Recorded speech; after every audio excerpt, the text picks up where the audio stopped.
Hello, everybody. This is Lucia Crista. I'm the Managing Director of European Integrated Projects, and I'm delighted to welcome you to the third SMARTA webinar.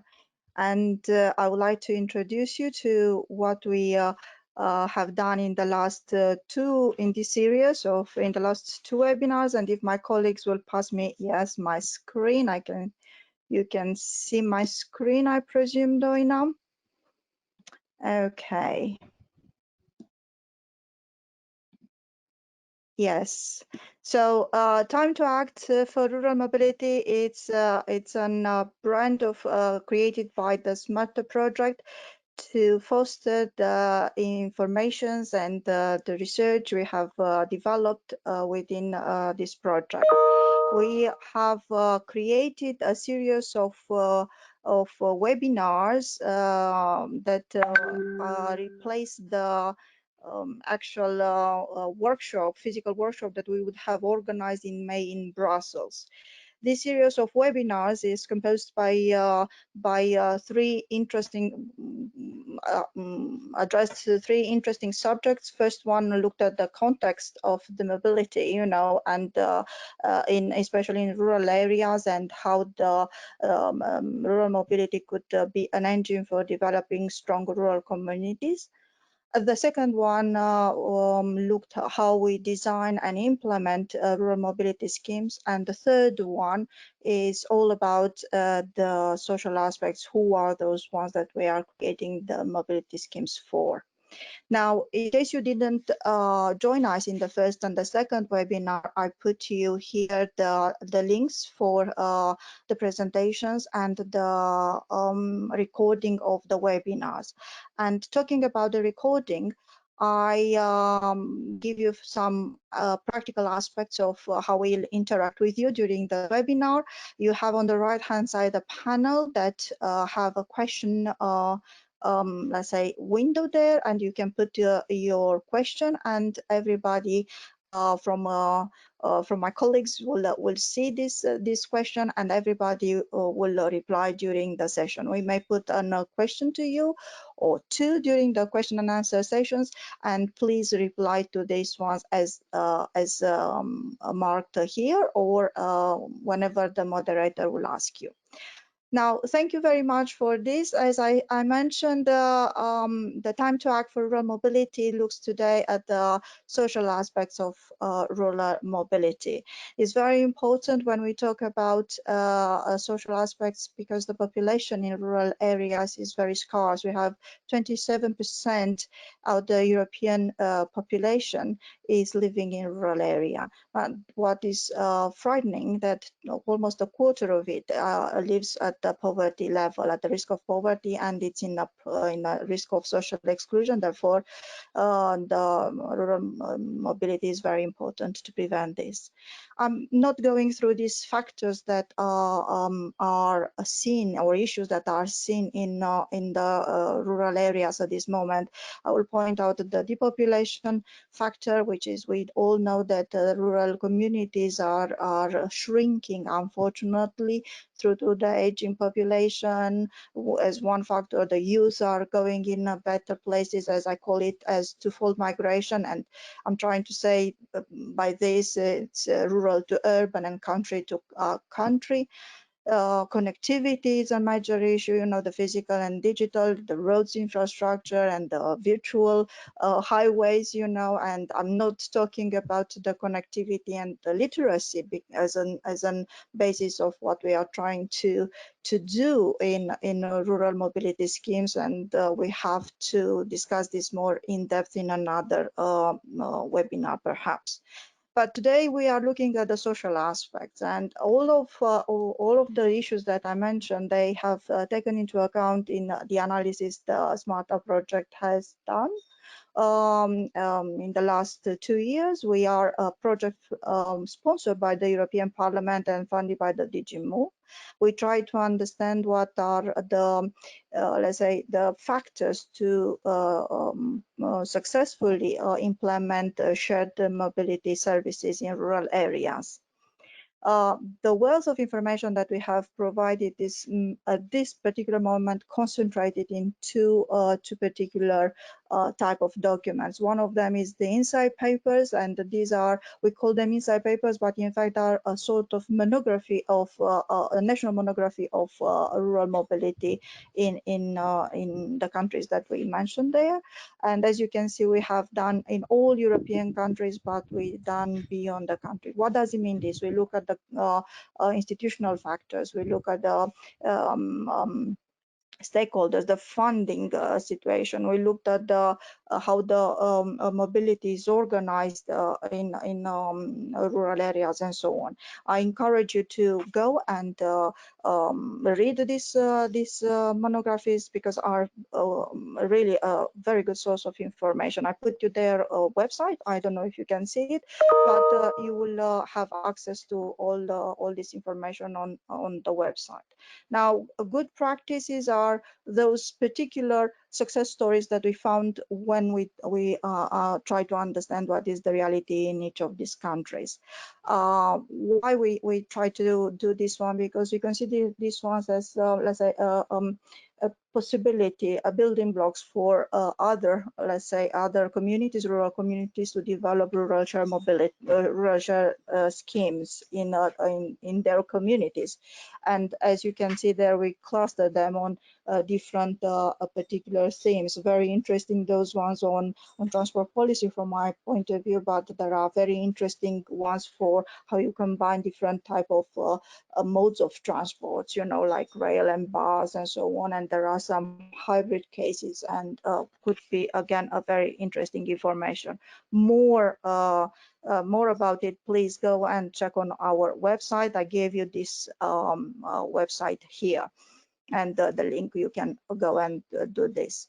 We decided to work much more in depth with more of these success stories, just to understand what were the factors that brought them to this success. What if they are in a different implementation stage, what will they need to become a successful story? By the pilots that we are working with in SMARTA, you know, have been extended with the pilots in SMARTA 2. We call them pilots, but they are demonstrations, you know, of rural mobility schemes. And SMARTA 2 being a project that has been developed after SMARTA as the interest of the European Commission to expand a bit the program of SMARTA and to expand the basis of understanding of what's happening in rural mobility in general in Europe. And moreover, we developed a very good collaboration with other schemes all over Europe, as you can see. 14, 15 type of measures are developed at that time, and we are working very close. Now you can see here a poll that my colleagues prepared, and is very much linked with what we are talking, is what are you, why do you attend this webinar for? What is your interest? Are you working in rural development? Are you working in rural mobility? Are the mobility issues are of interest for you, or rural mobility in general is of interest?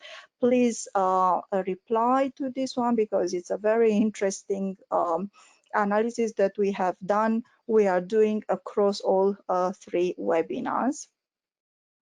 And we allow a few more seconds for all of you to try to vote on this one. And if my colleagues are prepared, we can turn the vote now. Thank you very much. As you can see, very interesting. You are working in rural mobility, but in general, the mobility issues are of interest for you. Thank you very much for this. It helps us very much in our analysis. Now my computer, I think, seems blocked. No, but we are going directly to the subject, and it's my pleasure to invite Lori Pickup to chair the discussion within this webinar. Each of the webinars have been organized in collaboration with one of our colleagues. This time it's with Lori Pickup of Vectors. He is a social psychologist specialized in mobility mindsets and meeting the mobility needs of different groups of the population. So, Laurie, the microphone is yours, and I'm here if you need me. Okay, thank you. Can you hear me? Yes, we can hear you. You can hear me. Okay. Fine. Let's go. And as you can see, the difference between before lockdown and after lockdown haircuts can be quite dramatic. Yeah, can I give my welcome to you on this webinar and a very important subject that we'll be dealing with today with 5 excellent speakers. And I really want, because I know there are people on this call who are extremely experienced in this area. So can you please join the discussion, put your comments in, put your questions in. Now, just to set the scene, rural areas are always seen as rather quiet backwaters. I don't know where this came from, because rural areas are in fact areas of rapid social change in Europe in different ways, but it has been a rapidly evolving area with a new mix of mindsets and values and expectations as rural societies become more and more mixed. And I think if we look in a positive way, mobility innovation has the potential to be one strong foundation for economic growth and social cohesion in rural areas. And I'm often surprised that the studies that look at rural areas rather see transport sometimes as a little bit of an add-on at the end, and the transport studies see rural transport as a bit of an add-on at the end, and it sort of falls between. But if we really grasp the opportunity and be proactive, we really can make mobility innovation in rural areas work. And we've got some great examples of that today. So it is time to act now. And I want to start with a proposition for discussion, because rural areas feed the cities, the farm to fork. They provide cities with renewable energy sources for the future. And as Prince Charles, the environmental campaigner, has always said, rural areas are the lungs of the city. They provide city residents with the oxygen they need at weekends and on holidays. So we've had for 20 years a sort of urban mantra on sustainable mobility. So perhaps what we might expect now with the EU Green Deal is that it could be payback time. What has changed in the last 50 years? Well, in the summer of '78, I joined the Transport and Road Research Laboratory in the UK. And what were we working on but rural transport experiments? We were looking at dial-a-ride, early demand responsive. We were looking at carpooling, doing things with school buses, post buses. And I look at where we've come after 50 years, and if you just look at it in that simple way, we haven't actually done a lot different, but we seem to have slapped an application on top with the idea the application will take things to another level. But applications are machines, they're not socially sensitive. So we need to be careful how we use them and use them in the right way. We've got some good examples of that. But I think most of the profession has been dragging its feet on rural transport and trying to make the best of what we have, papering over cracks. And yet at the ground level, the NGOs and the community groups have been the backbone of rural transport based on local commitment. And I'm sure some of you attending this webinar really are part of that effort. It has been intense and greatly welcomed. But if we look at the transport scenario in the rural areas post-COVID, this will be a period of austerity. And of course, it's easy to kill the animal at the base of the food chain. So what does this mean in austerity for rural transport? Can you actually cut rural transport more than it's been cut already? Or should we completely reverse what we're doing and look in a positive way? And here there is a new political momentum in Europe.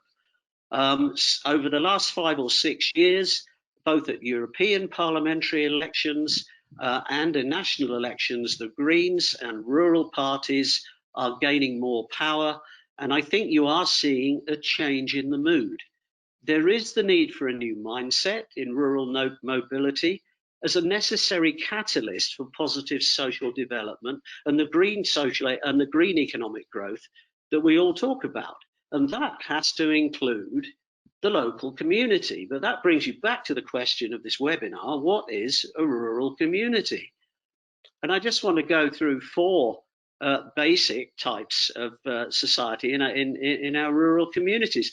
The first are what we might call the locals. Now, we all know locals, they're the backbone of the rural economy. This is the vibrancy of agriculture, forestry, fisheries, tourism. This is the real backbone of rural society and its cultural roots. And there's enormous potential in the years to come to really develop the rural economy and diversify the economy, and mobility has an important part to play in that. But if we're building policy from the perspective of rural development, we have to do it starting with rural mobility. There's a danger that we might start with an urban SUMP and then see rural as a sort of an annex or an add-on. No, we can't do that. It's not an extended SUMP. These have to be integrated transport plans starting with rural areas. Now, if we come to the incomers, and I've got a personal experience here that I moved to the rural area in '81, but in '88 I moved up into Oxfordshire, into the village where David Beckham now has his home. And at the time, there was a rural railway line that was about to be closed, except for the fact that the chairman of British Rail happened to live on the line. So the line was kept open when many others were closed, and it's now a major commuter route from the rural area into London. At the same time, a motorway was opened a couple of kilometres from my house. So in the 2 years after the motorway opened, my house more than doubled in price.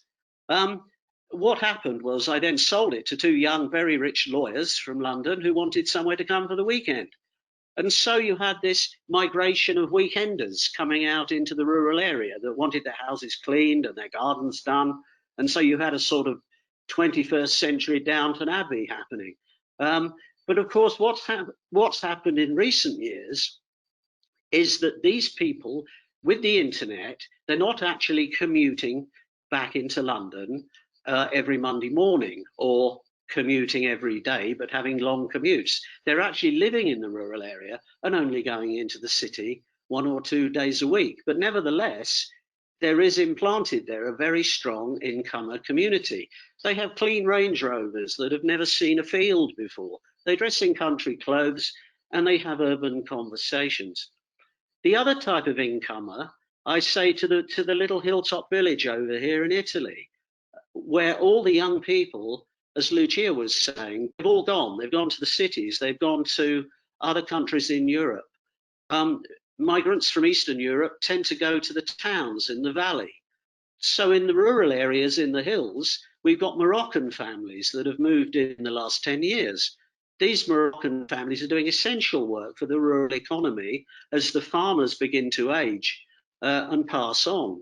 But their mobility is much different. They have mopeds that break down on the mountain. They have older cars, bicycles. Are they integrating? I'm not so sure. I don't think there's been a lot of sharing there.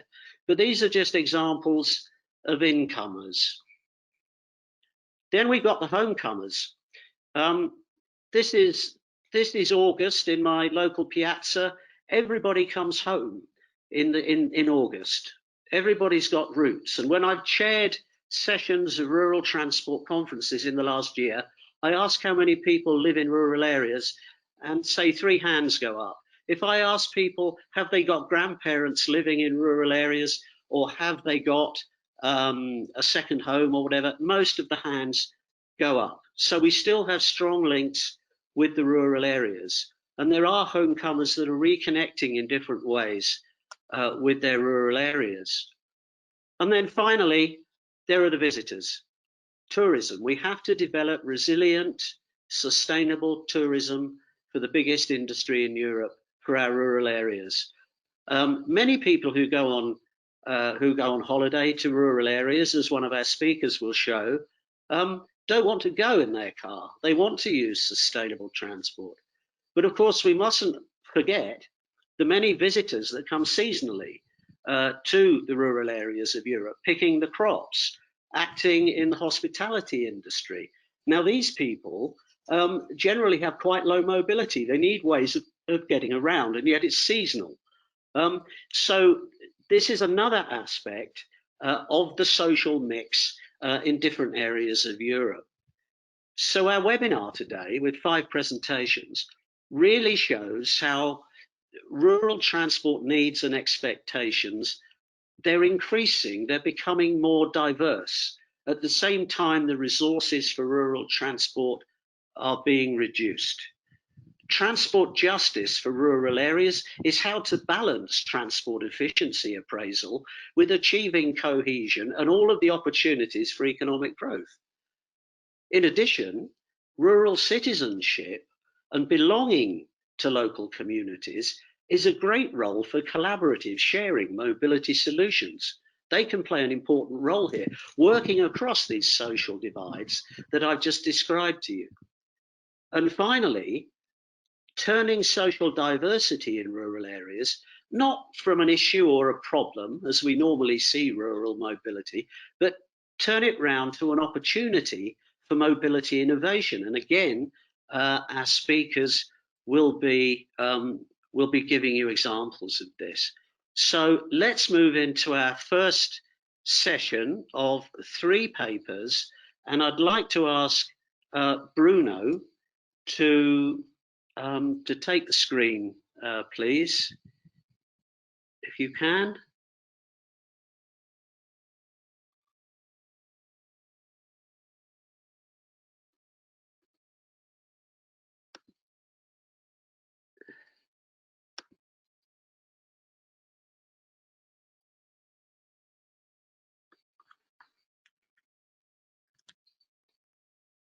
Oh, I'm still muted.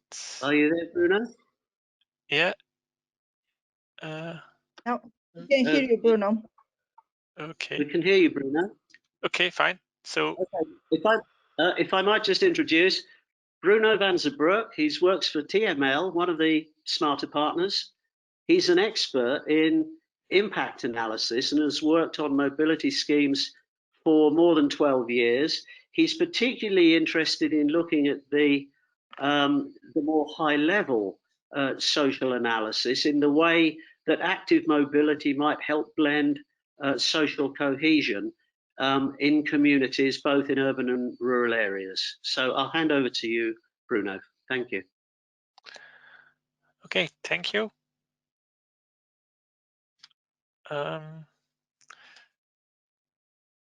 Thank you. Hello, everybody. So I have a chat here about rural mobility and more especially the link with social cohesion and building communities. So you're hearing me. I'm on air.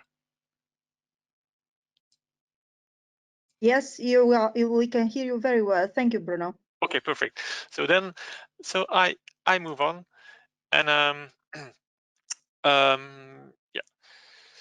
So I make a little detour to Japan to stress the importance of human relationships.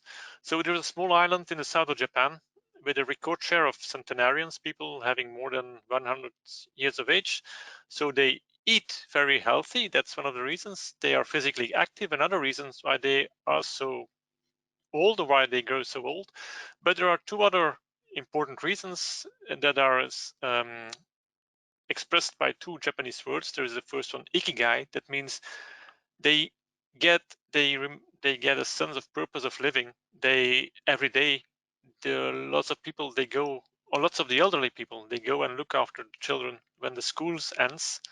And then there is second Japanese word that is the importance of informal social group of people. So the people there, they're from really communities and they have close social ties.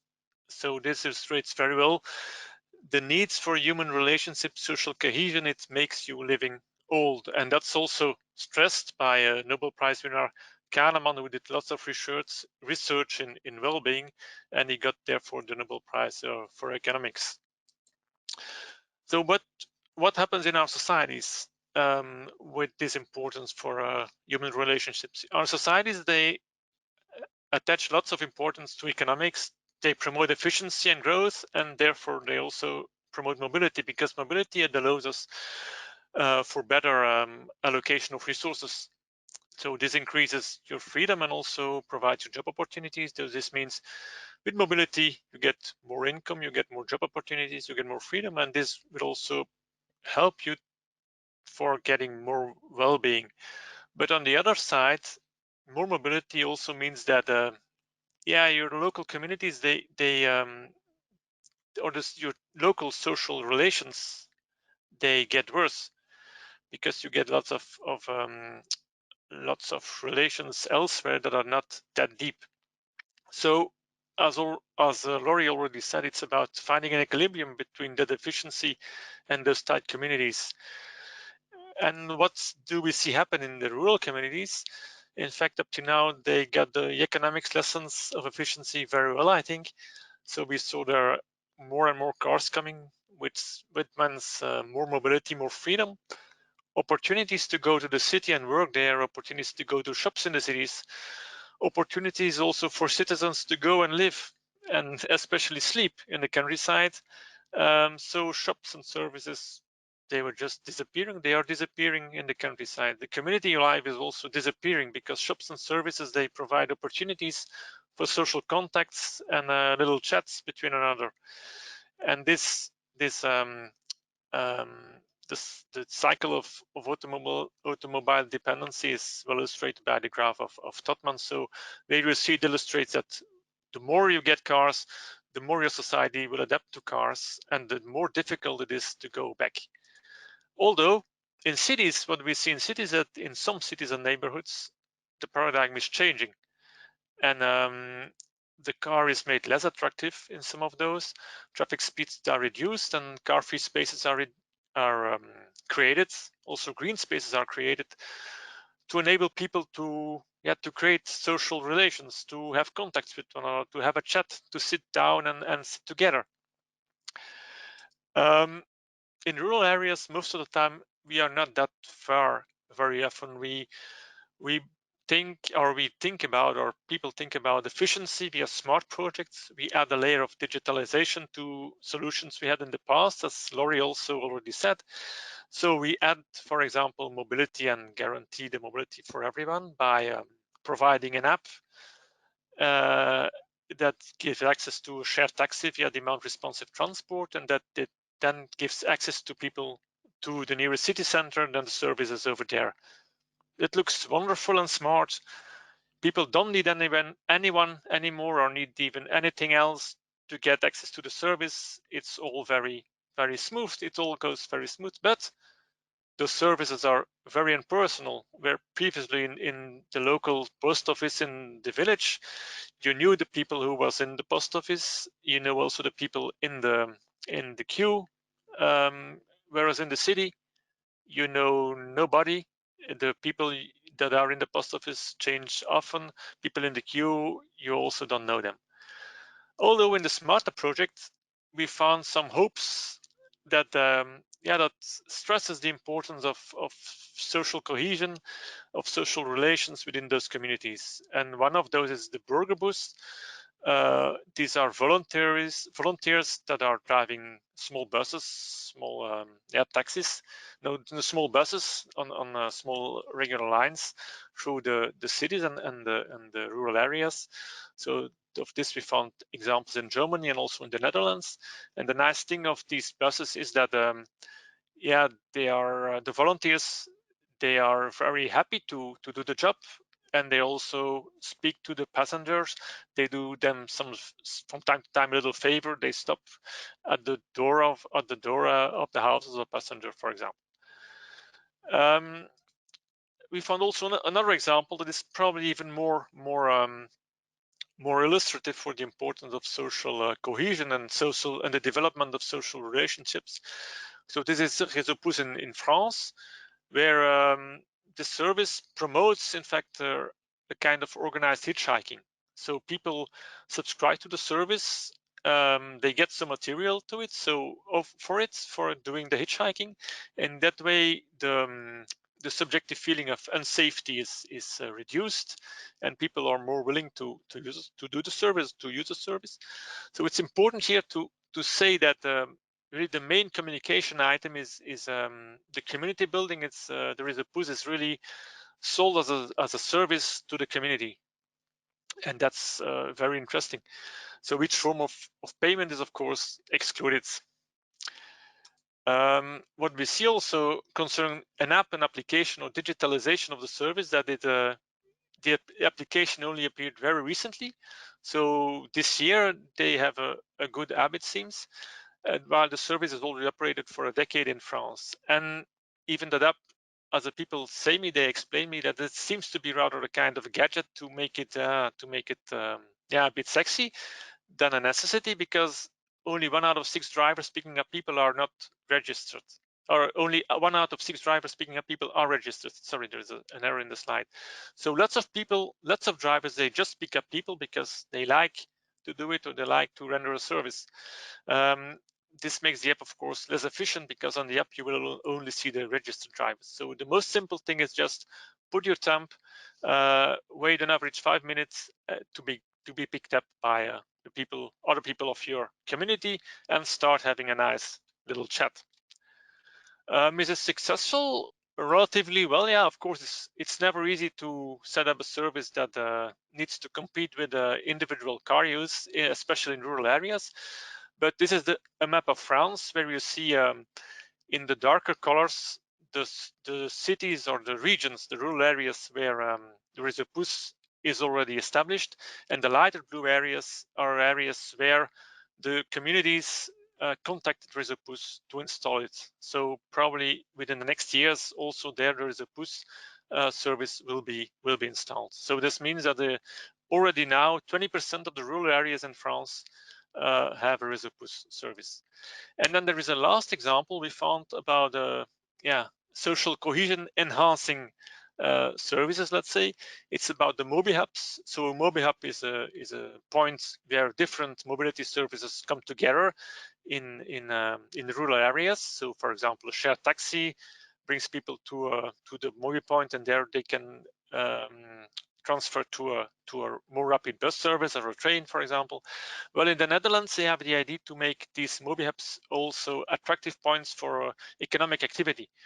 And in that way, they can create social traffic. They can create opportunities to meet one another, and so to create, once again, really better tied communities.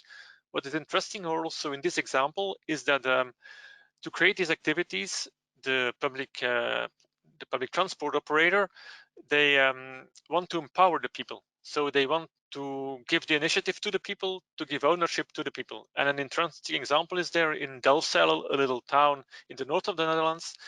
They planned to introduce or to open a new MobiHub,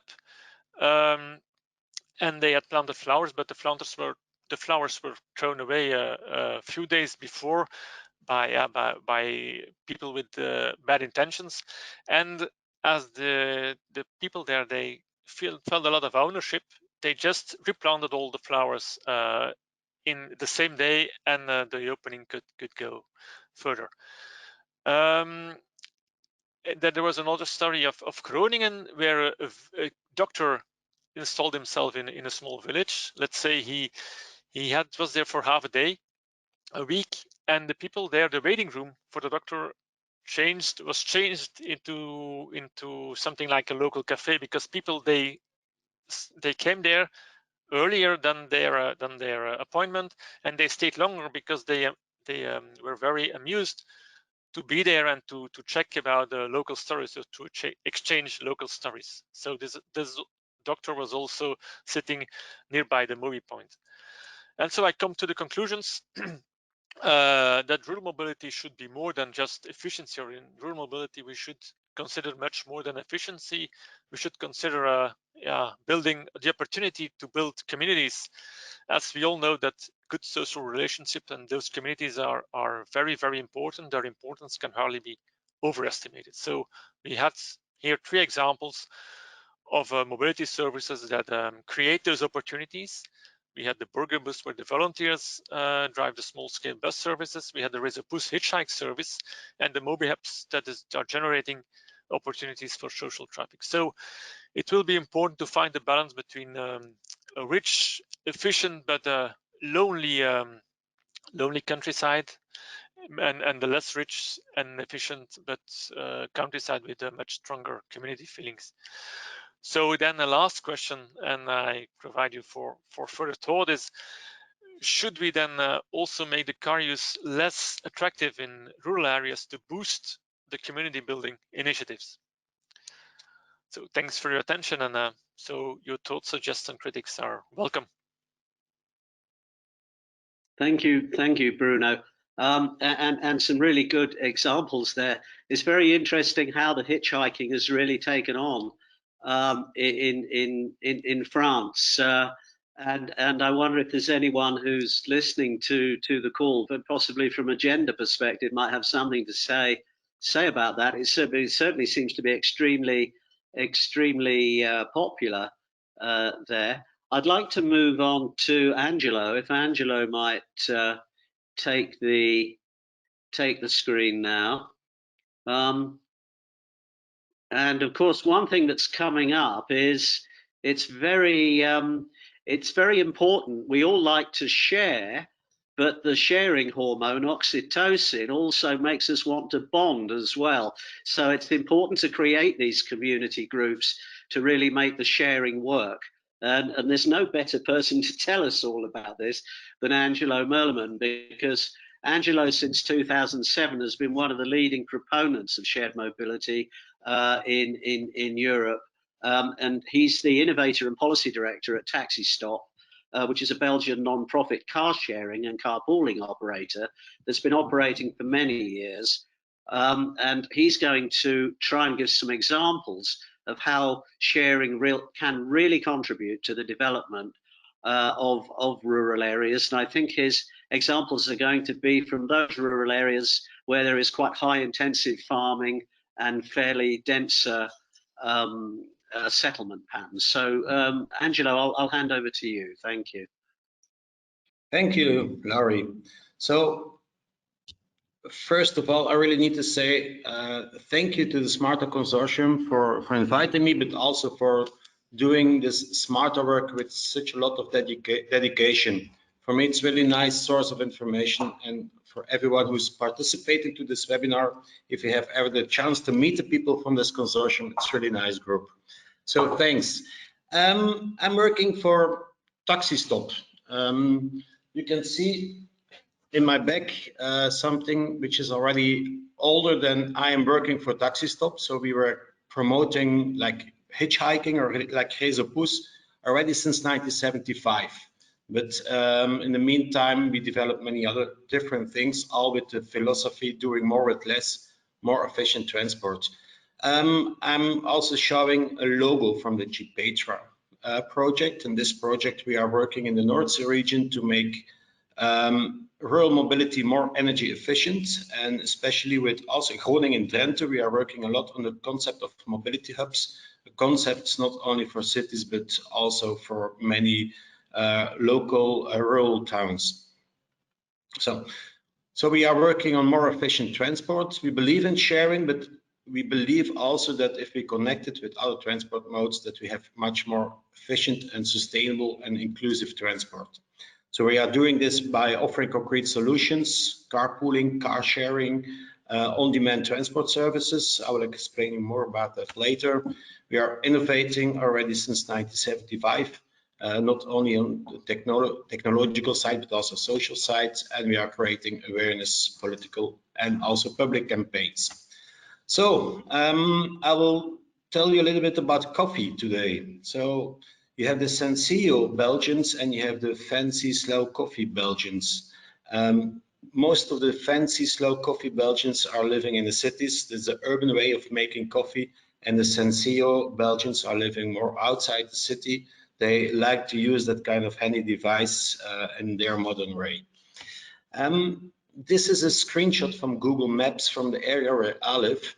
I live in just like outside Ghent, And this is typical for Flanders. In Flanders, you don't have many big cities. Like Ghent is a city of 250,000 inhabitants. It's not a big city. And then you go to the rural area. It's never really rural.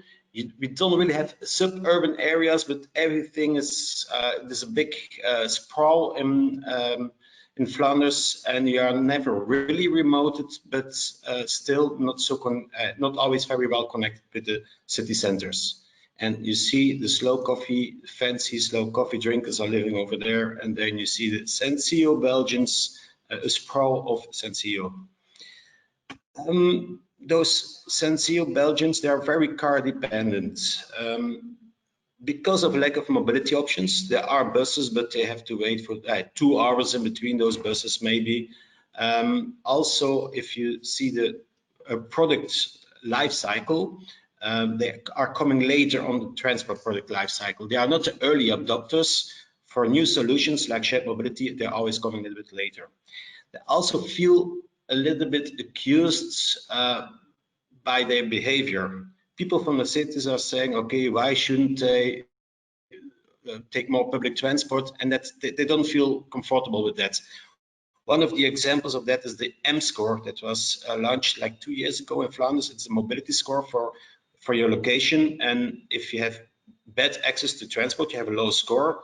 And okay, for many of those people living in the rural areas in Flanders, they've really felt sorry about this, but it's not their fault, of course.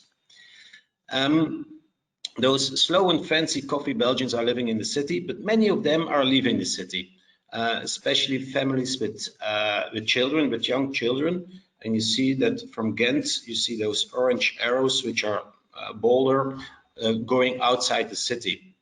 And they are doing this because of the increasing housing prices. There's not so much access to schools, also some escape from tourism. And sometimes they call it the escape of the migration of the hipsters outside the city center to hipsterbia. In most countries, it's a phenomenon in suburban areas, but in Flanders, it's like a Flemish, Flanders is becoming like a hipsterbia.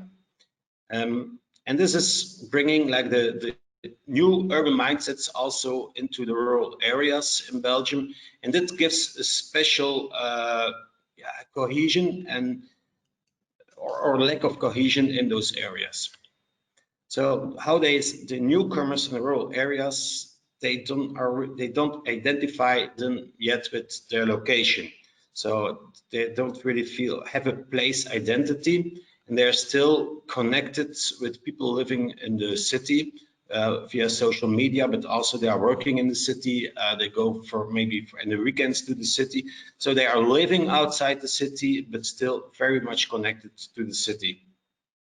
And if you want to have transition also in those rural areas, this group coming from the city, they know those new solutions, and they have a mindset to change into transition, but they are not really connected. And the Senseo Belgians, they are really connected with each other, with their fellow villagers.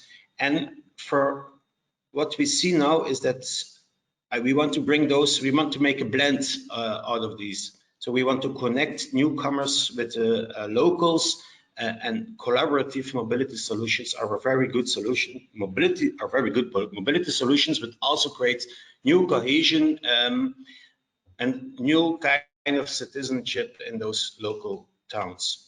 I will show you 3 examples of collaborative mobility solutions. It's not sharing in general, it's more really peer-to-peer.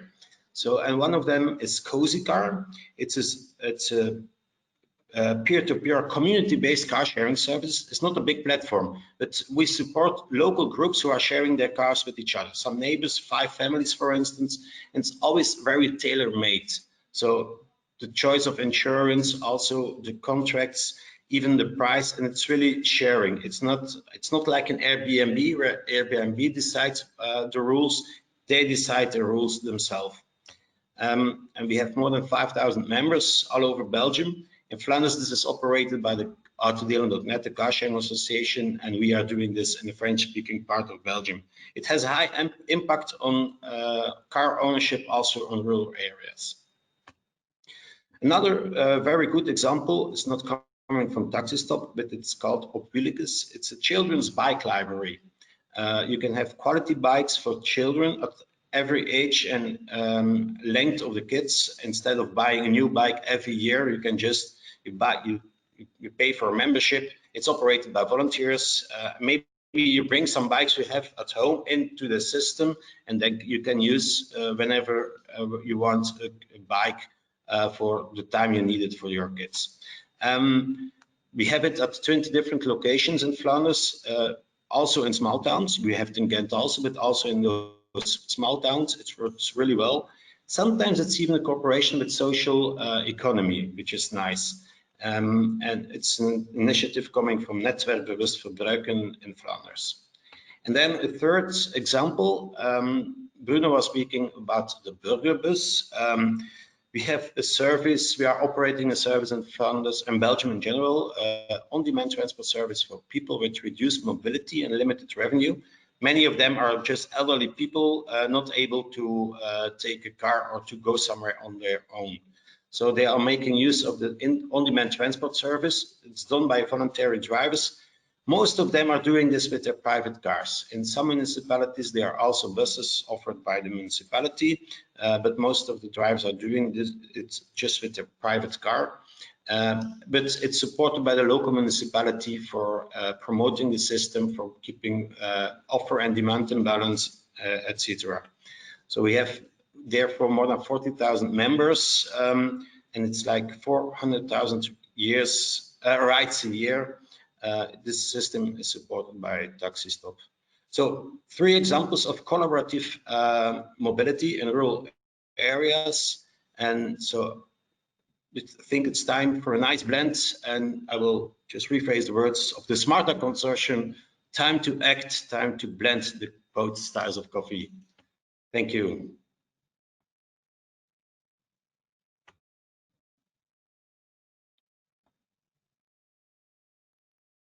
Thank you, Angelo. Laurie. Thank you very much. I'm surrounded by an electric storm at the moment, just to make what we say that little bit more striking. What I would like to do now is possibly if we can hand over the screen to the next speaker, please, to Nicole. And yeah, if you can, that's right. Yeah, thank you very much. And I think what we've got coming through with these different presentations is a very rich cocktail of different types of approaches that you can pick and choose to fit your area to improve rural mobility. So we talk about best practice, but it's best fit that's important. And I think there's a whole range of different things coming through with SMARTA here and with SMARTA 2. And in this context, I want to introduce Nicole Suntinger. She's in fact a planner, and she's driving forward sustainable mobility projects at the local level in the East Tyrol region, and particularly looking at the last mile and e-car sharing. And you might think that these are solutions that have come from urban areas to the rural area, but I'm sure Nicole can help us to see our way through that with the experience that she's had. So over to you, Nicole. Thank you. Thank you very much for introducing me. I would like to welcome you to my presentation about the value of e-car sharing in Alpine villages and how an urban idea goes rural. My name is Nicole Suntinger, and I'm a project manager dealing with sustainable mobility issues. The region of East Tyrol is a very small region in the southeast of Austria, in the middle of the Alps. And our e-car sharing system is called Troughs, and is an innovative and flexible mobility offer to introduce the sharing mobility and also to replace the second car in the households in our rural area. So I would like to tell you some facts of our story, of our success story. So the idea of the car sharing in our region was born in 2014 as a part of a participation process. It's called Vordenken für Osttirol, with the aim to improve the quality of life in our region. 1 year later, the foundation of the association Energy Impulse Eastern started the establishment process of the eco-sharing idea. In 2016, the first pilot started operating in the city center of Lienz, demonstrating East Tyrol's determination to be the frontrunner in e-mobility and sharing in rural regions. So after increased demand for more car sharing stations in the region, the regional terminal company integrated the growing e-car sharing in their company and acts now as an e-car sharing provider in East Tyrol. So after an ongoing development process, strategy design and other pushing activities and marketing activities to pushing forward e-car sharing system, we have now 7 e-cars available for sharing, and they are providing access to cheap and flexible mobility to all citizens as well as guests. And additionally, integrated ticketing for e-car sharing with public transport buses has become available in 2019. Also, the participation to the project SMARTA 2 focus on the expansion of more or at least at 4 additional e-car sharing stations in our region. And yeah, it shows that integrated mobility in a peripheral Alpine region will be possible. So let's talk about our experiences after a few years of e-car sharing in East Tyrol. At the beginning, the first users were just people who were inspired by the idea of sharing economy. But the followers of these idealists were people who just needed cheap and flexible mobility offers because they did not have any other private car to move around the city or move around the region. So after the implementation, the e-car sharing stations and the e-car sharing system got a very good response, and institutional users like institutions or public organizations or even companies started using this e-car sharing system. And also companies and institutional users are very important and are the basis, because otherwise we won't have enough occupancy rate, and it make it affordable. So after the implementation in a village, you can see a very nice picture of a village in our region. We recognize that it's very hard to implement such mobility system in the rural area, and there's a very, very strong and local commitment needed and essential for introducing the offer to the citizens. So it's also very important to integrate and involve all citizens, mayors, or even councillors in the development process. And the fact is, the closer the people are to urban lifestyle or to urban ideas, the easier they use such services. Like people who come back home from university, or like people who lived outside in big city or outside East Tyrol in big cities. And Laurie mentioned at the beginning, these are the homecomers. So, but we still have a strong dependence on private cars in rural area, because it's very hard to move around without a private car, because we have a very poor public transport system here in East Tyrol, and we need our private car to get to our jobs or to other daily allowance. And car sharing has still, the car has still a very, very high social status in our region. We also started some activities to integrate the e-car sharing system into tourism. The first offer in tourism was not very successful because there was a lack of integration in hotels and in the tourism organization in the region, but because the hotel staff did not promote the offer very well, and the e-cars need to be visible and easy to book for tourists. But last summer and even this summer, we noticed a trend that tourists start using it. And we see a very big potential, not only for profit, but also to find its way in our Alpine society. So what's our conclusion after a few years of experiences in e-car sharing? we noticed that Iike sharing is a question of values, and the motivation for traditional or modern lifestyles is just to save mobility costs and to save money. And the postmodern lifestyles say, hey, we would love to share, or we become bigger than the I. And now we have more than 115 users for our Iike sharing system, and it is daily growing. So this is this was a short introduction. That rural Alpine areas also live social innovation, and also urban ideas come into Alpine people's mind. And maybe it takes more time than in urban areas, but great ideas are growing also in rural areas. And this is our way how changing mobility lifestyles in rural areas. Yeah, this was a short introduction of the mobility system in East Tyrol. It is called Flux, and I would like to say thank you for your attention, and if you have some more questions, please do not hesitate to contact me. Thank you for your attention.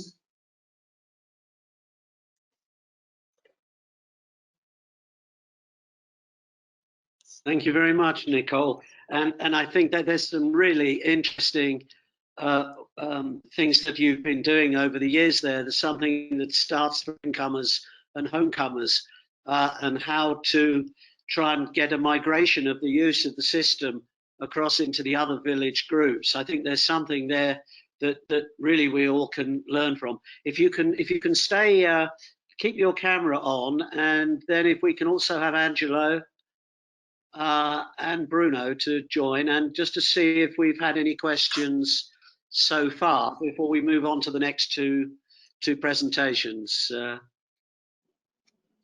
Yes, yeah. and we have Hello a again. question, a poll. Hello, can you hear me? Yes. Okay, we have a poll questions for this moment. Yeah, we can put it on. Mm-hmm. So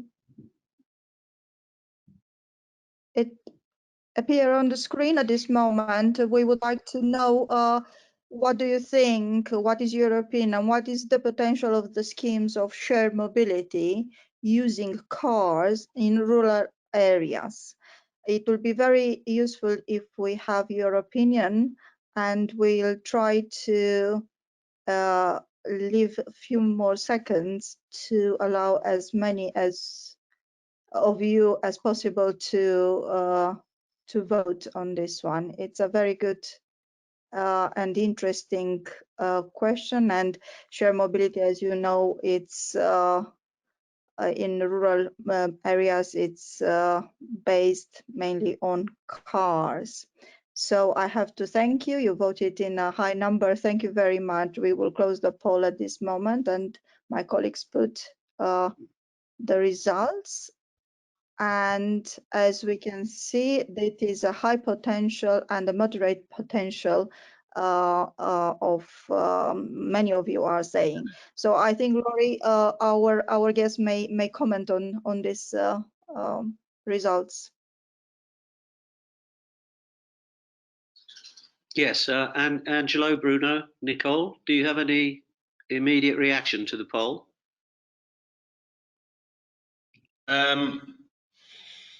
Yes, but I can only give my opinion. I see like 45 people thinking there's high or very high potential. We are convinced that there is a high potential, but the only thing I want to add is that it's not the same as offering it in cities. Don't use the city model for the rural areas. A little bit what you said, Laurie, before. The whole business case is different. The cooperation with local municipalities is important. There's already a lot of experience which you have gathered in the SMARTA project, but also like in Flanders and with support of Autodeal.net, we can offer a lot of experience to the participants. Right. Any other comments there on that? Generally very positive, but Angelo giving a caveat there that you really need to tailor it to local circumstances. and therefore it's important that we learn the lessons, for example, from the East Tyrol and so on, and from Rezapus and from Flanders. All of this information, of course, will be on the website. Lucia, are there any more questions at all from those listening in? Yes, there are a few questions, but I'm not sure where is Bruno. I can't see him. I hope he is still with us because he received a question. Oh, excellent, Bruno. I can now. Yes. Do you have any info on who uses Rezopus in France? It would be interesting to know if there are any differences between men or women using it and between different age groups. The person that asked this one, it's interesting because there are some schemes on constrained independent mobility of teenagers and that are dependent on parents, and this will have a significant negative social impact. I don't know everything by head, but if he sends me an email, I have some figures, and we will do some further research. We hope to do some further research, or to be able to do some further research in that area in September or October. But what I can say about the youngsters is that initially it was about youngsters could do it from 16 years on with the permission of the adults, and now they put the age at 14. So from the age of 14, youngsters or young people or can make use of the service or can hitchhike with an authorization of their parents. And then there's nearly half women, men, if I remember rightly. And then the biggest number or the highest share of people is in the ages between 25 and 60, if I remember well. But if the person just sends me an email, I can be a bit more precise. Thank you, Bruno. What we will do, we'll collect all the questions and we'll send them to you. And of course, we will send these replies to everybody. Thank you very much for this, Bruno. And he really thanks for your reply, and really will stay in touch with you. If it's Laurie, I don't know, do you have time for another question? I can't hear you, I'm afraid. I have an electric storm here. Yes, we'll take one more. Okay, again for Bruno, it seems that you had a very interesting presentation for the audience, Bruno. Can you give some more explicit examples of mobility services that boost social cohesion and the well-being? That's a difficult one. No, but maybe in within the next months of SMARTA we will find them. For the moment, these were the best examples we found. So though we didn't do an exhaustive research, of course, but these were the best examples we found. And yeah, the main topic here was just to attract the attention to the importance of this element in rural mobility, that we should look further than just the applications and the smart things. But I'm sure there will be other services like the service also the service Angela mentioned about the minder valide. So for the people that are less valid, let's say, that have difficulties to be mobile, to transport themselves, there is also kind of voluntary service of people that look for those people and that organize transport for them. Maybe Angelo can explain it a bit better, but because also that is a good example of a service that increases social cohesion. Yeah, it definitely increases social cohesion, that kind of service. It's not for people who are disabled, it's for mainly elderly. And the drivers are also mainly elderly, but more and more younger people are also interested to become a driver. So this is really interesting. So it's also bringing cohesion between different generations, but still this is a challenge.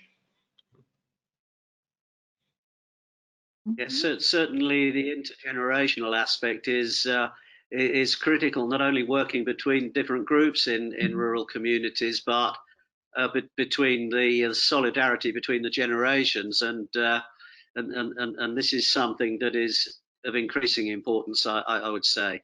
I'd like to move on to the second two speakers now. So my thanks to Nicole, to Angelo, and to Bruno for really, really interesting presentations, and for really coming forward with new solutions that other rural areas can adopt. So my thanks to you, and if you can turn off your videos now, and I'd like to move on to the second part of our Bye-bye. Yep, bye-bye. See you. The second part of our webinar is really continuing a similar theme.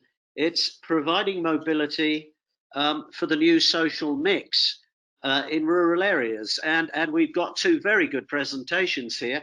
The social mix for rural areas that surround smaller cities, from an example in Romania, in Brașov, and then we go to the other end of the scale, the social mix that exists in very deep rural areas and islands, that Jenny Milne will show us from examples in Scotland.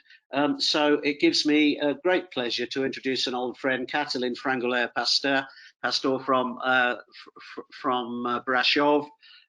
He's worked for the Brașov Metropolitan Agency since it was founded, and he's been one of the promoters in setting up a public transport agency which has one responsibility to try and cater for a new social mix that's emerging in the rural areas around Brașov city. So let me hand over to Catalin, and please make your presentation. Thank you. Thank you, Laurie. Hi, everybody. Thank you for having me. I just need the confirmation that you can see my screen, my presentation. Yes, we can do it. Yeah. Excellent. So as Laurie mentioned, my presentation will focus on the issues of rural mobility in the vicinity of urban agglomerations or metropolitan areas. And I will talk a bit about a trend which is present in Romania, and I'm glad that basically the same trend but with different characteristics was presented also in the first session of the webinar. So we are talking about basically a well-known and predictable phenomenon. It's urban sprawl, but however, it has some specific issues, at least for the Brașov case that I'm going to present now, which dictate the behavior of people involved, of basically newcomers in the rural community. And I wanna make a side note here, as this is not an academic presentation. I will mostly refer to the Brașov case, as this is the most familiar to me, but I'm sure that people in the audience will find familiarities with their own experiences or with communities that they are involved with. So the social and economic development process which started in Romania and Brașov, and which was accelerated after 2007 when Romania joined the EU, showed in the beginning an interesting phenomenon. After decades in which people moved from rural communities to cities, to urban agglomerations, in order to take advantage of the urban ecosystem opportunities, after 2007, there was the figures showed a shy but steady outflow of people from urban communities into the basically countryside, the rural communities, and obviously the neighboring communities were the first ones subject to this issue. One important thing that needs to be mentioned here is that the intensity of the process is not linear, but it's progressive. So basically, the more people move, the more people are attracted to the rural communities. And this is an important fact, because if in the beginning public administration officials in the rural communities felt that it is a manageable process and they can do with the administrative and financial resources at their disposal at that time. As the number of newcomers increased for these specific communities, the issues started to grow. So, but as I wanna make sure that I want to give a shout out to Angelo and his presentation, because a lot of the issues are similar. However, one big difference is that instead of creating, let's say, a hipsterbia, as you mentioned, in the vicinities of Ghent or in Belgium as a whole, in Brașov case, and normally also in Romania's, it's families with higher than average income, with high level of education, with entrepreneurial skills that move to the rural communities. So it's more of a, let's say, a family space that is taking on the new rural communities. And I made some slides here about some of the, let's say, expectations.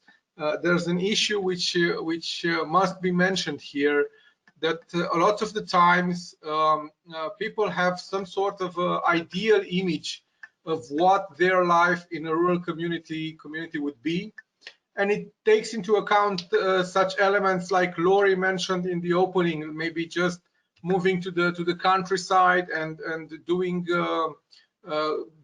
getting to the job only once or twice a week in the city, and otherwise making use of a high-speed internet connection and taking care of business, let's say, from a home office.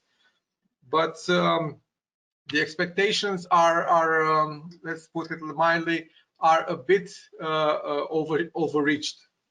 So the reality of the process is that most of the times the infrastructure development in the rural communities cannot keep up with the rhythm of development.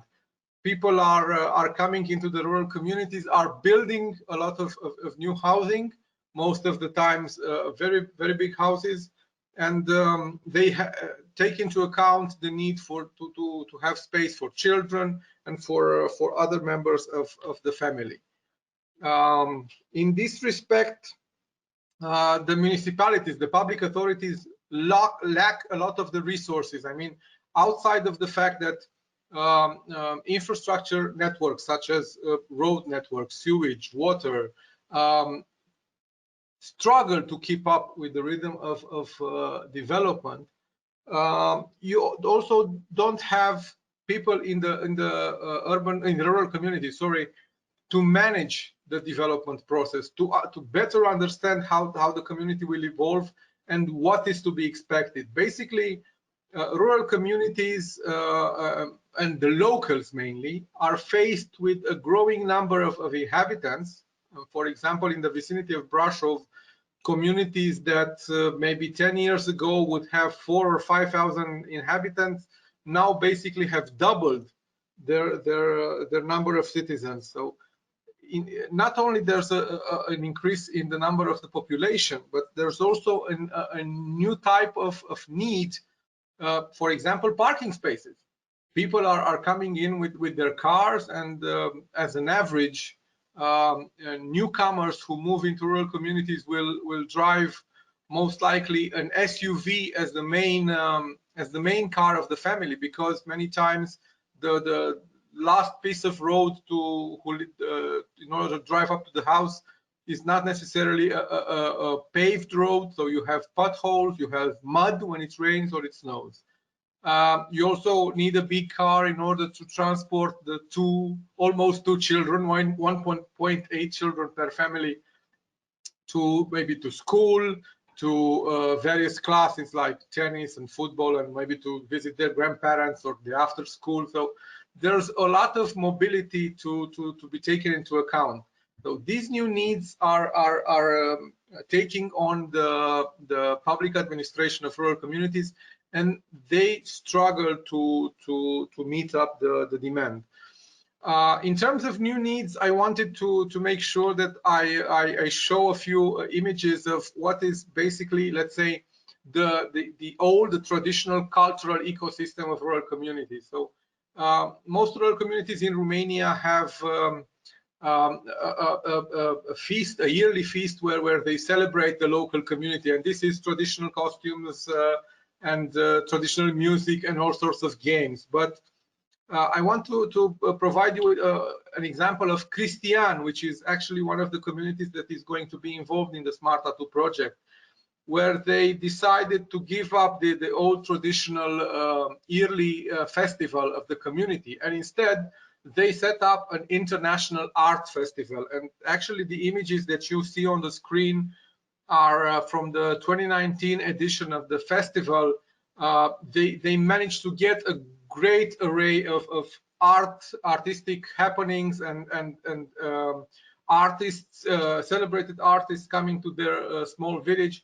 And actually bigger cities like Brașov are in the position of envying such events. But with these events comes a lot of mobility demand, and as Lori and Nicole and Angelo and Bruno talked in the first session, there are new, let's say, levels of mobility demand that need to be met. And I'm very happy to see that somehow, at least in the medium and long-term development, there are various types of business models and community-based actions that provide some ride sharing, some carpooling. For Brașov, this is only in the beginning, and unfortunately, we are at that stage where basically mobility looks like this. So a lot of time and frustration is lost in traffic. And just to give you an idea, I want to show you a small a short movie. If Doina, if you can run the movie with the traffic of the community in St. Petru for a few seconds.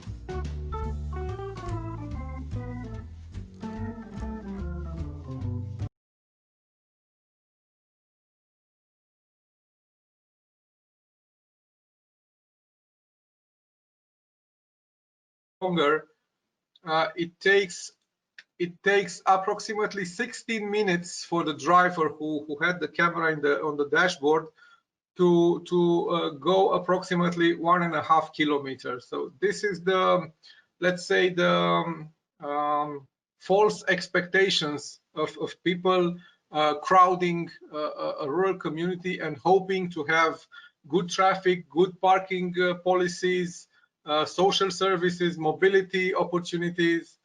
And starting with that and coming back to SMARTA and the Brașov demonstrator that we are trying to organize in the SMARTA 2, we want to address the issue of creating premises for sustainable mobility patterns. The rural dwellers are open to new ideas and new approaches, and they tend to adopt new behaviors more easily, and an IT overlay, a communication overlay over this, like an app would increase the chances of taking on more sustainable mobility behaviors.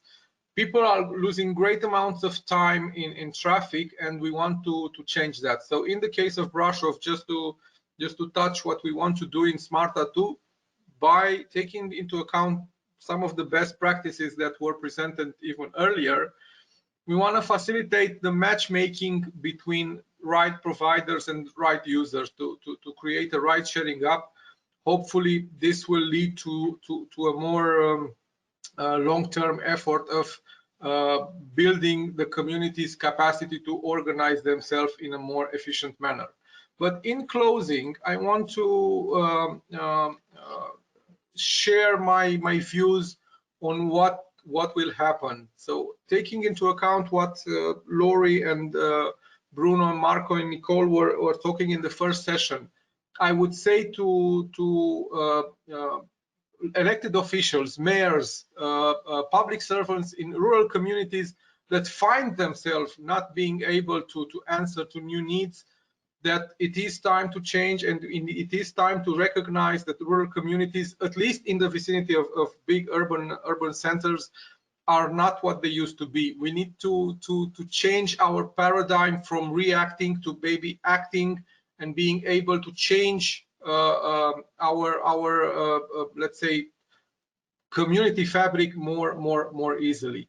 And on the other hand, at least for the case of Romania, I think it is important to understand that it doesn't work anymore just to split communities into urban communities and rural communities. Maybe we need to have some sort of a mix or a better understanding, because for the case of Romania, such communities are facing a high degree of pressure from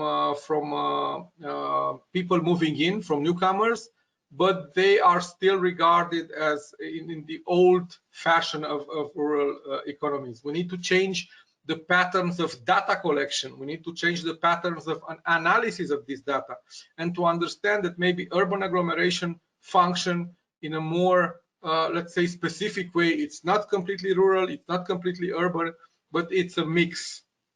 So hoping I went over my time a bit. Sorry. Thank you. I'll be here later for questions. Thank you. Thank you, Katalin. No, that is excellent, and I think what it demonstrates is that the mood for this type of residential change and mobility and so on in certain generations is actually a European-wide one.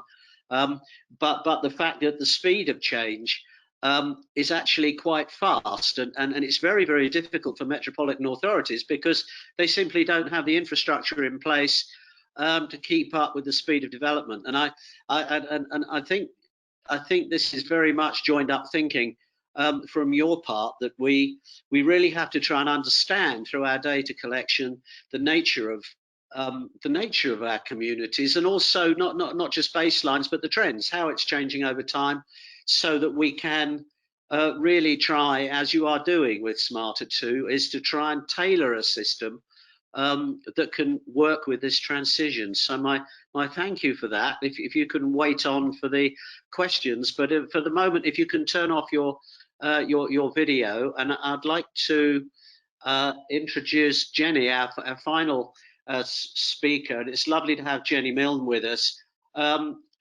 Jenny epitomizes rural areas, really. She lives in deep rural area in North Scotland, and she's worked in the transport mobility area for many years, and she's actually been very proactive in Scotland when she realized that not a lot was happening to mobilize interest in rural areas, and she founded the Scottish Rural Transport Convention in 2017, which is very much bottom up in the way we've been talking about it.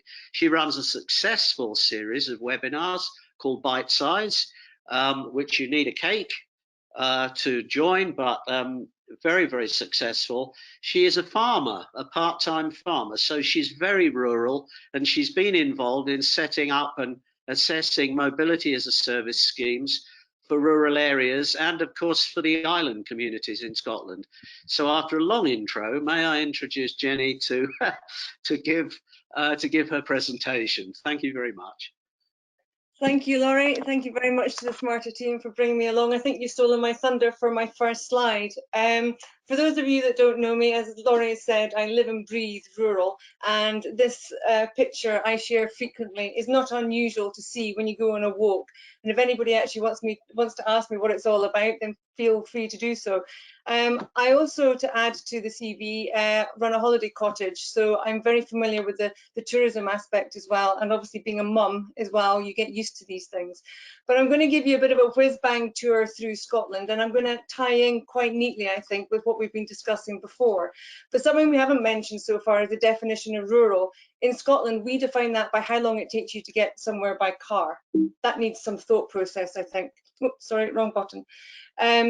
We have 98% of Scotland being rural in mass. We also have a population, believe it or not, that is 20% in the rural area, but we generate 25% of the GDP. So when somebody says to me, why invest in rural areas? There's your answer. The car, like many people have said, dominates, but we have 10 to 15% of the population without a license. Following on from what Laurie said earlier on, we have an eclectic mix in the population. We have visitors traditionally pre-COVID coming from UK and overseas.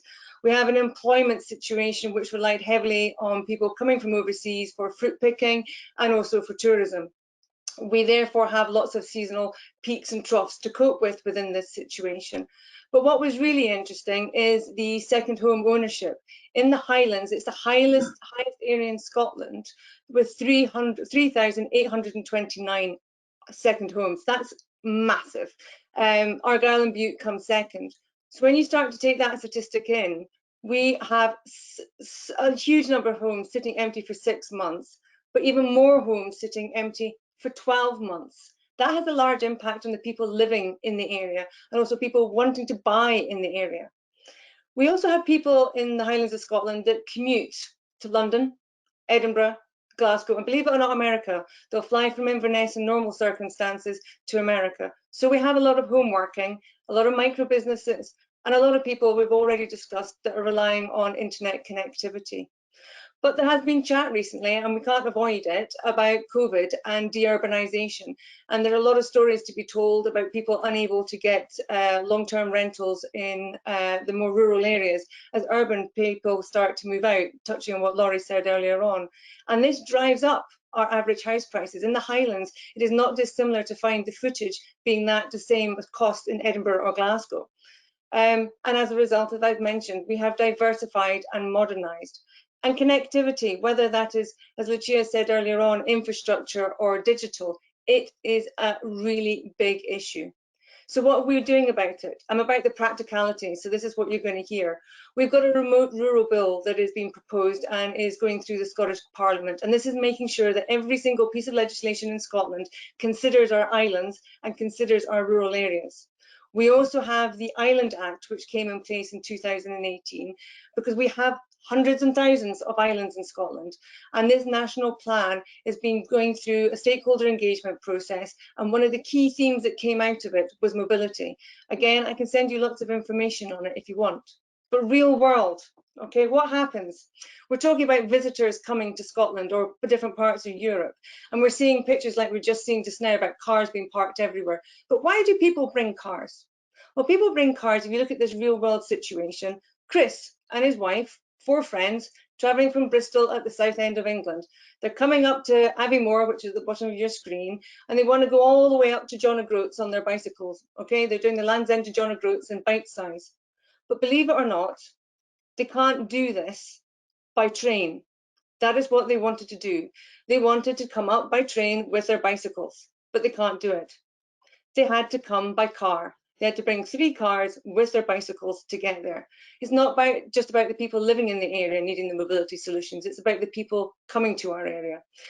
They also wanted to stay at Golspie, as you'll see on that map, which is halfway between John O'Groats and Inverness.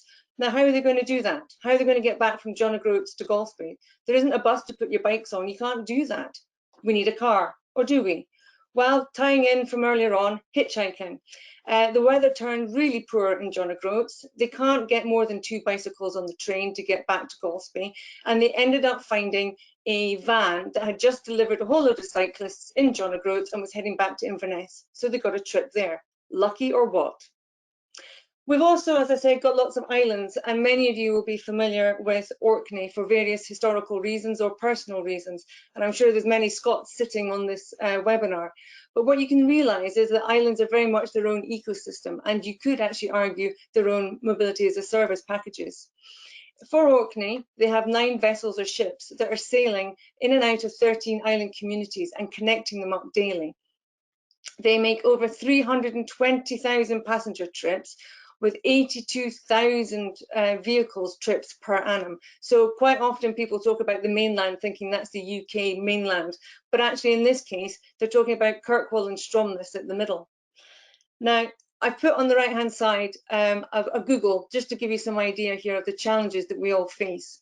If you wish the hospital in Orkney, that's Balfour Hospital, normal procedures can take place there, run-of-the-mill, but heaven forbid that you need something more serious or you need a C-section, you have to be taken to Aberdeen, and that's by plane.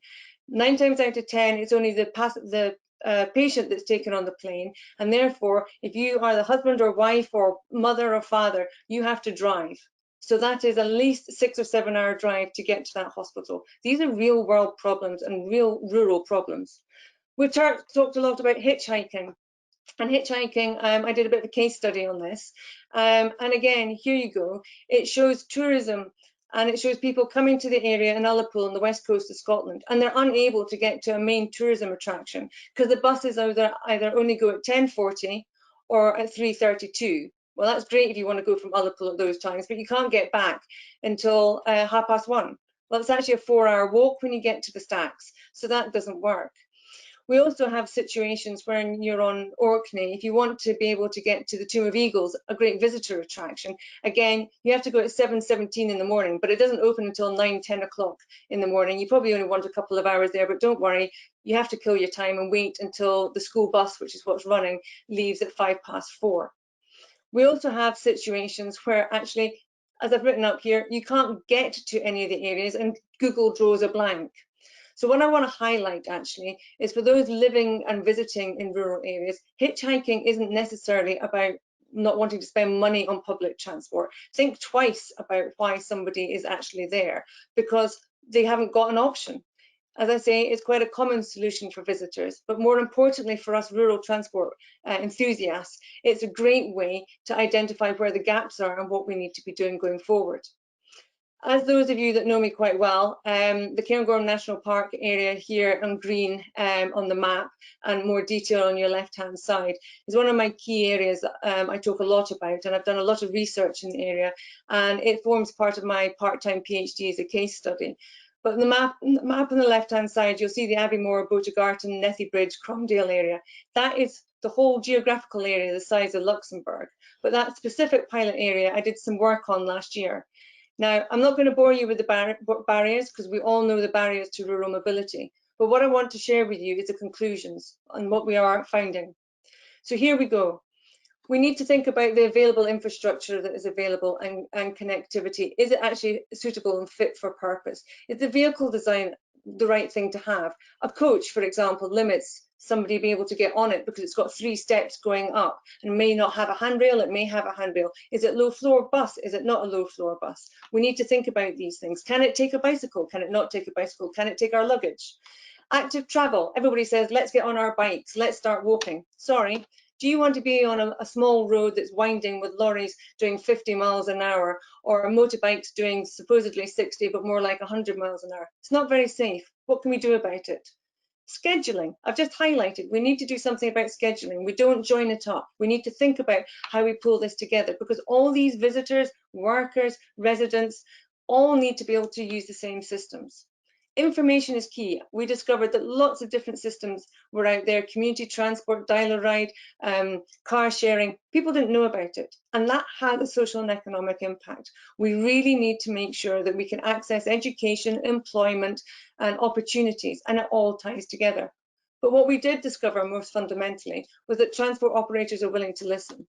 So that's great for us in the rural communities because we need that collaboration and we need to make sure that communication is key and we work together. We don't look at it as that's public transport, that's micromobility, that's governance. We need to work together. So are these findings new or unfamiliar? I can see you all sitting there going, yes, no. Well, no, they're not. They're not unfamiliar to us. We've seen them many a times. But does it have a future? Does mobility have a future in these rural areas? I guess we've got more questions than answers, but I do believe we are actually making progress. But we do need to think when we're putting these projects together and looking at solutions, it's a bottom-up approach. How do we provide that transport to the mix of people living in rural areas? What will COVID impact? How will it do? What will it happen? how are we going to take things forward? Lots of stories from all our areas about the positives and the innovation that's happening in rural areas. And I bark on about it a lot, but we need to stop thinking about funding and subsidy and seeing these as blockers. We need to change the approach. Everybody keeps coming back saying, well, we can't fund this and we've had this cut. Well, think out of the box and let's get on with it. And that's what I did. As Laurie alluded to, I got frustrated and pulled together the Scottish Rural and Island Transport Convention and community. So we ran the convention for a couple of years, and the community has just grown. And COVID has given us the opportunity to have people from all over the world, quite literally, joining us with cake on a Friday morning to say, great, let's share our experiences. How can we get on with it? And it's been really invigorating. So you're all welcome to join us in the future. So what does the future hold for our rural areas? We really need to let rural people plan and be involved and be part of the co-creation design that we've heard of all today. If you have the rural people involved, it will work. Collaborate, don't look in silos, don't segment all the different types of users that we've got there. Work together as departments, work together as policy. And we were talking about it just in the last presentation about how important that is. And as I say, stop the fascination on business models and how the government will fund rural areas and the islands. We need to work it out in rural areas how we can do that and make it sustainable going forward with the support of others. And controversially, there needs to be political buy-in, that we need that change. And in Scotland, we've seen that with the rural reproofing and the islands. And we need to make changes to legislation to allow community transport buses or school buses to take people other than those going to school on those buses and maximise the assets, because then we'll meet those green objectives. And I know Laurie will want me to finish up shortly. So as we've mentioned before, one size does not fit all, and we need to stop urban planners trying to develop a solution for rural people. They don't necessarily understand the limitations and the opportunities and the innovation that's available in rural areas. And as I say, rural areas are innovative. A lot of people don't realise that the sat-nav in their cars actually came from Canada in the farming sector. Rural innovates and we lead by example. So that's our USP. We are uniquely different, and that's the attraction to all these different people coming to want to work and live and own second homes in our area. So does mobility have a future in rural areas? Yes, but. Thank you very much for listening to my little rant about Scotland. And if you need any more information, feel free to give me a contact on the emails below. And back to Laurie.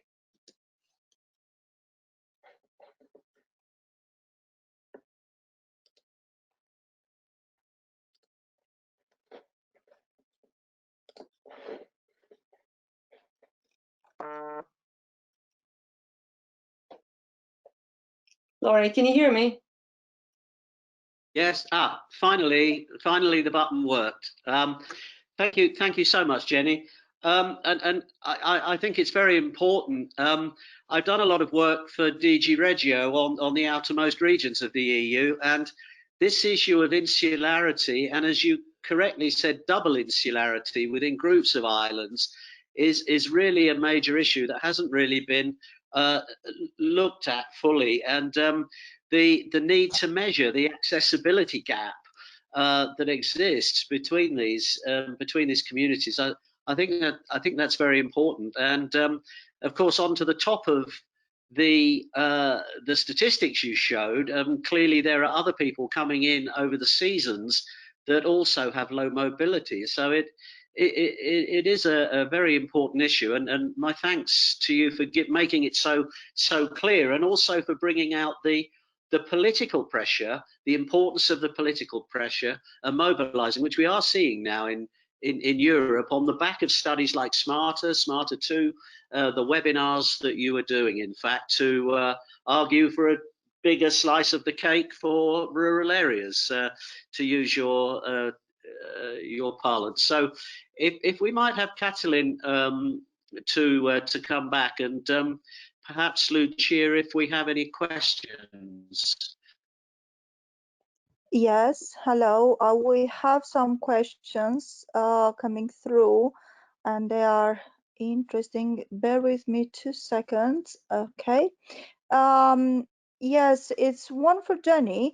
How do people who come to Scotland bring families, golf clubs, walking gear, bikes, skis to a tour in Scotland without cars? It is a $60,000 question. That's why 96% of people coming to the Cairngorm National Park area come by car. We need a rethink, because we should be able to take these sports equipment, whether it's golf or skis, for example, on buses and trains or bikes, but we can't. And that's why I'm talking about legislative change. If we want to look at a way of changing and developing this, we need change at the top. So the bottom up is trying to inform the top down. I would love it that we could fly in, if you were coming from Italy, for example, in normal circumstances, and you had your skis, and it was great to ski in Scotland when we have snow, that you can do that without having to pick up a hire car. But you know what? If you can't get a hire car, why don't you go and car share with somebody? Thank you very much. Can I link, Laurie, with a question that it was earlier for Nicole? And if Nicole is with us, maybe she will put the camera on, because it's very interesting, Nicole. How do you advertise the eco car share to tourists and visitors? Do visitors know about the service before their visit or during the visit? The tourist organization in East Tyrol is promoting Iike sharing at the main tourism homepage, for example, and even the hotels are promoting the Iike sharing. And not all tourists know it before, but at least when they arrive the region, they know about the Iike sharing system. And the most important thing is that the Iike sharing system, or the e-cars, are visible and understandable for tourists. Because they move around the region and then they see the Iike sharing. It's a very good branding of the Iike, and everybody will recognize it. So it's very important to make it visible for tourists. But we are still working on to introduce or to promote the Iike sharing before they come to the region. So, thank you. We have more questions, Laurie, if you allow me to. Yes, of course. Yes. Okay, it's one for Katalin. It was very interesting, your presentation, Katalin, and what you showed us, it's more or less a lack of policy, you know. And what will we do in the situation that this is actual the policy? You have the microphone off at this moment.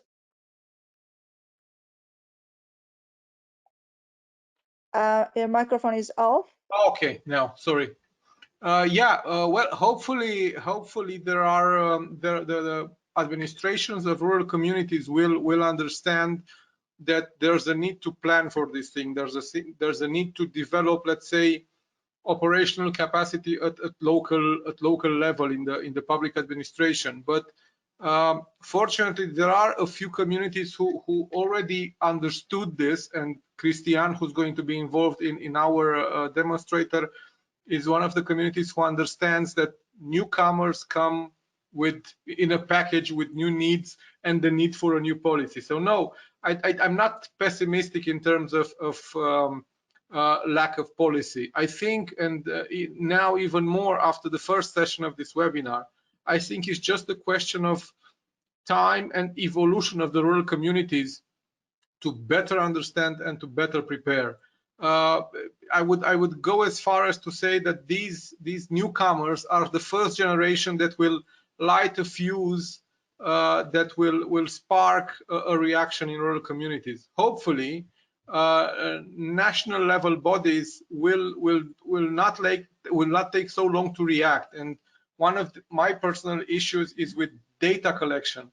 Currently, the Statistical Bureau of Romania, the Institute for Statistics, will be very clear in defining what is urban, what is rural, and they will collect data specifically on one community.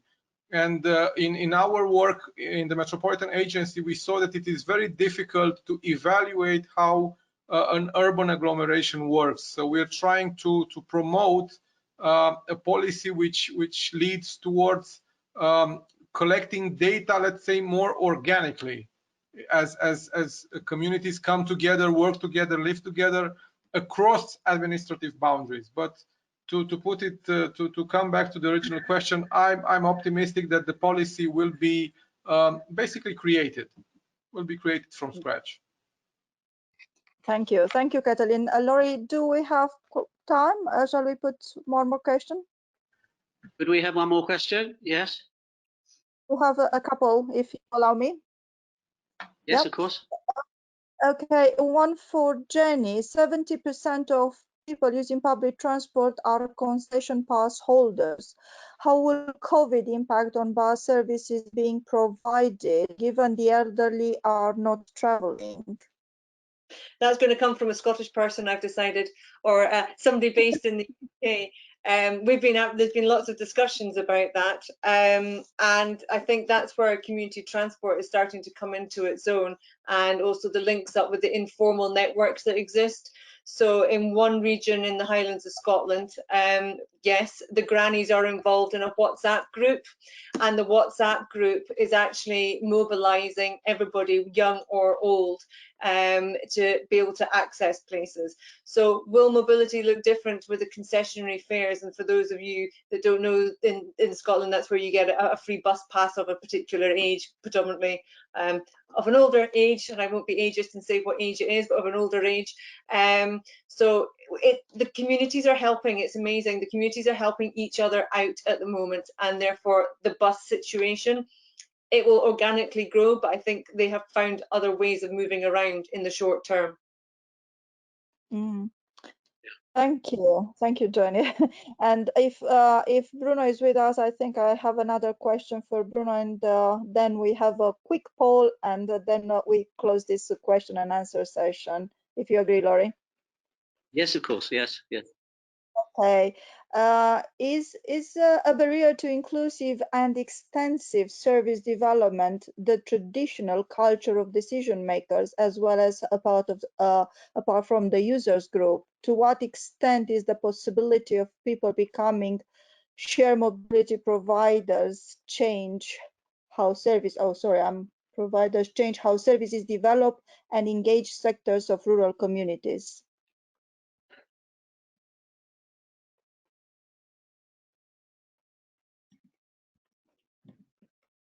I think it's, I repeat the question, is a barrier to inclusive service development the culture of decision makers as well as apart from the user groups? And for the rest, the second one probably will answer through emails, Bruno.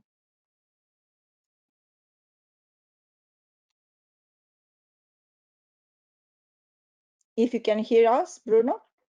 Yeah, the question is for me. It's a question for me. Yes. Yes. So, yeah, I have always the impression that decision makers that most of them, yeah, they don't know all the groups, yeah, that are there. They know when they hear about the groups that are yeah, that speak up easily, but the people that speak up less easily, they forget about them, and that's a big issue. That's all about inclusiveness. So yeah, in general, lots of people are forgotten about, and that's also what probably what we see in the election results. That is the only way people can speak up, and then we get from time to time some yeah, some what we think or what decision makers think surprising results.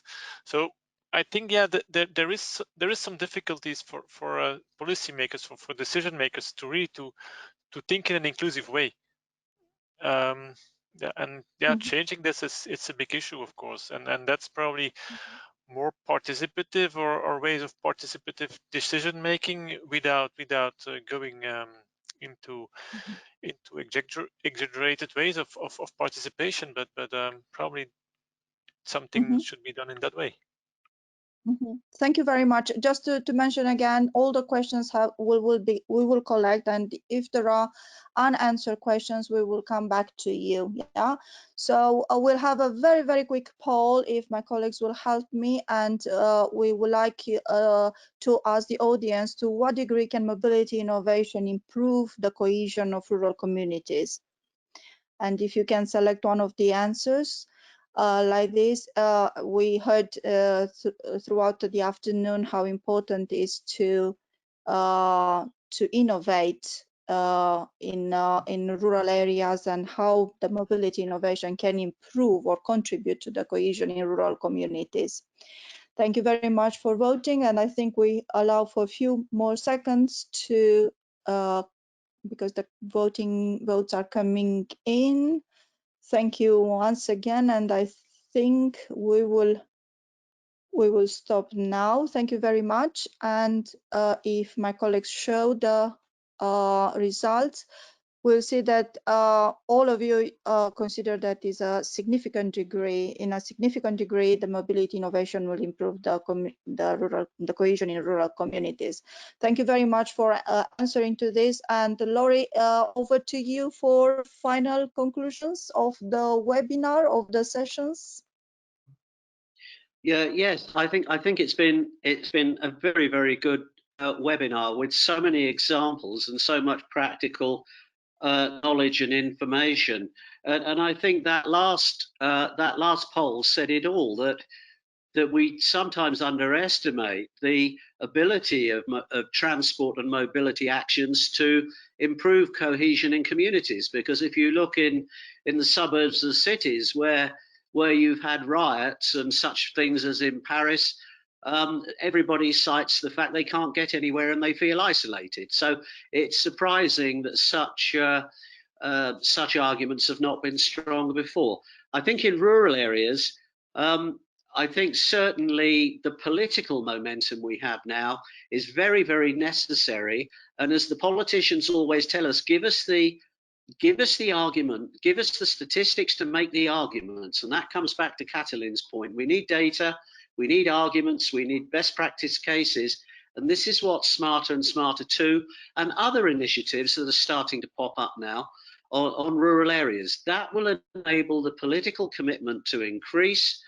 And this will make real change so that we can change the balance between the investments going in to urban and rural areas. Clearly, the 20-year mantra on urban is changing, and thank goodness, it's been too strong and there hasn't been enough balance. And I think what SMARTA is showing is that you really have a group of good best practice cases for you to tailor to the needs of your area. What the webinar has shown is that a vital part of it is bottom-up planning, co-creation, working with the social mix that is in your community. Understand the different mix in your community and work with it. And as Nicole was showing, the difference between those coming in and the mindset with the mindsets of the people who are already living there, and how over time you try and blend it together to increase the use of mobility. And a final point I would make is that we really have to have integrated rural transport issues that are integrated holistically into rural development issues more strongly than they have been at the moment. And I think that's an important issue, starting with the rural area. And I'm concerned that we don't just see it again as an add-on to a plan for an urban area. I think we need to be much more sensitive to the needs of rural communities. And I think we've had some fantastic speakers today, and my thanks to all of them.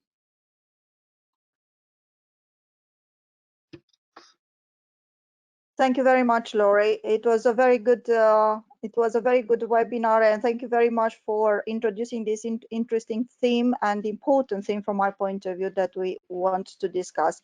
In the last few minutes, I would like, if you bear with me, I would like to give you a very, very quick overview of the 3 webinars we have organized, and give you some flavor of what we talked about and what were the issues that came out of it.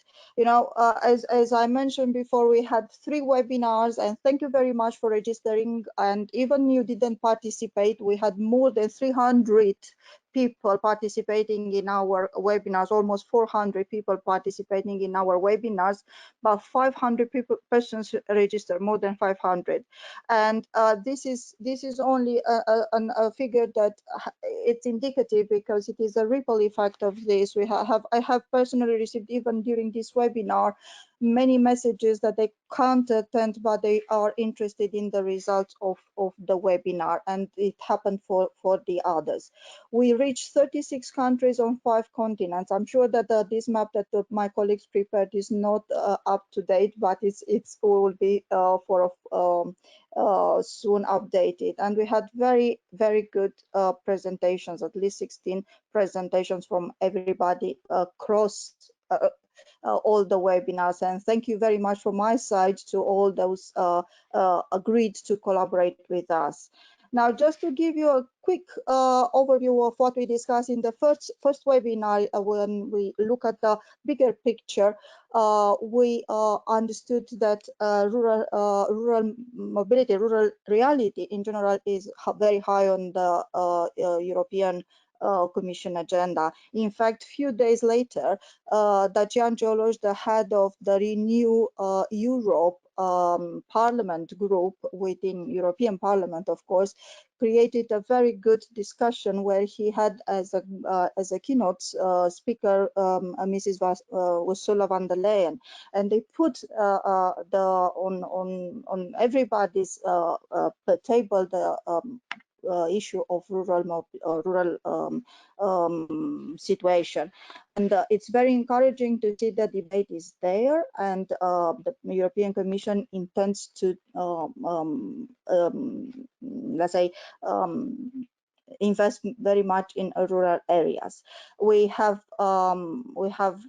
shown you that SMARTA as a project has been on, let's say, on a product of European Parliament through European Commission that invested to understand what is the rural mobility and which are actually the conditions for a successful mobility schemes. And of course, through SMARTA 2, we try to collect the building blocks for developing future rural mobility schemes. In the second webinar, we tried to understand what are the design and implementation issues for a mobility scheme in rural area. We learned that it's very important to discuss with stakeholders, be it institutional, private, or community representatives. We debate that the rural mobility schemes should address the local needs.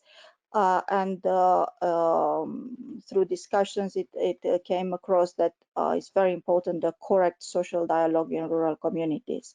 And as we heard, I'm not insisting on the third one, is the role of rural communities in the rural-urban link, as Katalin mentioned earlier, and the social values in rural communities, and again and again, to understand how to cater better for the specific needs of rural communities. So this is on a glance, you know, what we have done in this start of the summer. As I mentioned earlier, this series of webinars replaced the actual workshop that we intended to organize in May in Brussels. However, being so successful, and we received personal messages and all the information to all the partners that this series should continue, we are thinking how we actually continue this series in the autumn. So therefore, stay tuned on our channels, and you will find out how we'll continue this series. Now, the main conclusions that we came across is across SMARTA, and we want to share with you, is actually what can be done at the regional or local level. It's very important to understand the local situation and the social reality, and to address this in a correct way. You have to learn and adapt how the good practices could fit local and regional needs. And at the national level, we think that rural mobility should be recognized as a major policy area, and the national government should invest in programs and plans for improving rural mobility. I think at this moment it's not across Europe. There are only a few countries that are doing this, and the European policies, you know, have to create policy and planning frameworks for rural mobility. They have to develop these frameworks for understanding how to invest in rural mobility, how to plan rural mobility. These are the key issues that we observed in our project and in our discussions with the stakeholders and with those that we are interacting. So this is a conversation that we want to continue. So please join our conversation on SMARTA, follow us on our social media and on website. My colleagues put there some links. Please join us there, and hopefully we will see you out after the summer. Enjoy your summer holiday, and thank you very much for being with us even at this late time in the summer. And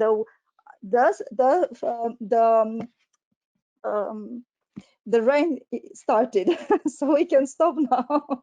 Thank you very much. Have a nice afternoon, everybody. And once again, before leaving, thank you very much to all the speakers, to Lori, to all the speakers in the other webinars, and especially a big thank you to my team that were excellent behind the scenes. Thank you very much. I think we